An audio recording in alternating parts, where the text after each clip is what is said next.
Hi, hello! Isang magandang umaga, tanghali, hapon, gabi sa inyong lahat.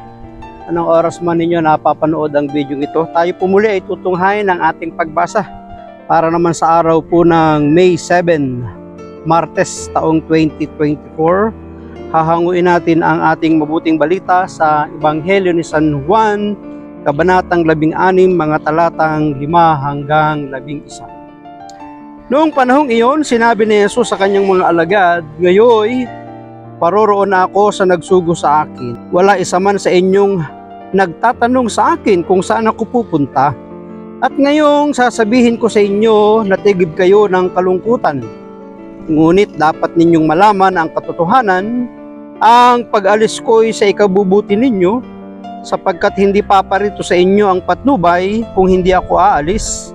Ngunit kung ako'y aalis, susuguin ko siya sa inyo. Pagdating niya ay kanyang patutunayan sa mga tao sa sanlibutan na mali ang pagkakilala nila sa kasalanan, at ipakikilala niya kung ano ang matuwid at kung ano ang kahatulan. Mali sila tungkol sa kasalanan sapagkat hindi sila nanalig sa akin tungkol sa matuwid, sapagkat ako'y paroroon sa Ama at hindi na ninyo makikita. Tungkol sa kahatulan sapagkat hinatulan na ang pinuno ng sanlibutang ito." Pagpalain ng Diyos ang pagkabasa ng kanyang mabuting balita. Ang ating refleksyon or pagsasadiwa ay hahanguin natin sa Aklat ng Simbahay taong 2024. Ngunit dapat ninyong malaman ang katotohanan, ang pag-alis ko'y sa ikabubuti ninyo, sapagkat hindi paparito sa inyo ang patnubay kung hindi ako aalis.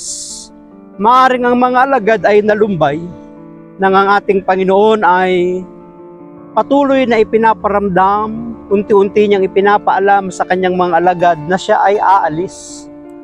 Siguro medyo nalumbay, nalungkot, nabagabag, kaya bilang pag-aalo, pagko-comfort sa kanila, ay nagsasabi siya na mayroon siyang ipapadala na mag-aaliw sa kanila. At walang iba kundi ang banal na Espiritu. Noong ako ay inihabla, sabi dito sa ating binabasa, noong ako'y inihabla at pinadalhan ng sabpina noong mga nakalipas na taon sa kasong libilo, pumunta ako sa piskal. Ang tanong sa akin ay, "Nasaan at sino ang abogado mo?" Sinagot ko na wala po akong abogado at in-interview ako. Nagkita kami ng mga naghabla sa akin, kinausap ako, "Bakit naman, Padre, kinakalaban mo kami?" Ang tanong sa akin. Nakita nila sa dyaryo na inaatake ko raw at pinakikialaman ang buhay nila. Sabi ko, mali ang isinulat sa dyaryo. Hindi ko binanggit ang pangalan ninyo, kundi ang mga gawaing masama ng mga tao gaya ng prostitution, drug abuse, at mga gambling. Hindi itinuloy ang kaso, ngunit 3 beses akong nagpabalik-balik sa piskal. Hindi ako isinama sa resolution of the case. At tinulungan pa ako ng abogado na humabla sa akin sa paggawa ng resolution na hindi ako isama sa kaso. Ito ay isang patotoo ng sumulat sa ating pong pagbasa. Ang pagkaka-address nga ay padre, maaaring siya po ay pari na mga sumusulat sa mga dyaryo at maaaring pinupuno niya yung mga gawaing masama, kaya may mga taong nagalit at siya inihabla. Totoo nga na ang patnubay, ang Espiritu Santo ay siyang sandigan sa oras ng kagipitan. Siya ang tumatayong abogado natin. Pinatunayan niya na ang matuwid ay nangingibabaw. Naging kaibigan ko pa ang nagsakdal sa akin, sabi po ng pare, at inihatid pa ako na kung saan ako na-assign at nakatira roon. Pampalubag loob din yun eh.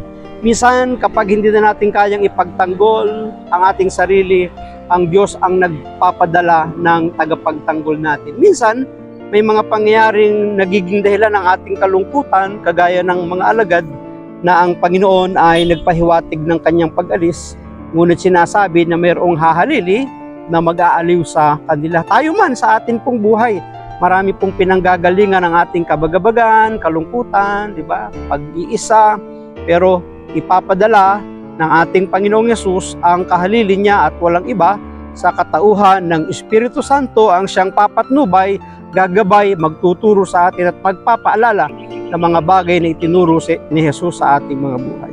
Maraming salamat at pagpalain tayo ng ating Panginoon. Ang akin lamang palaging sambit, I love you with the love of the Lord. Bye-bye and bye-bye.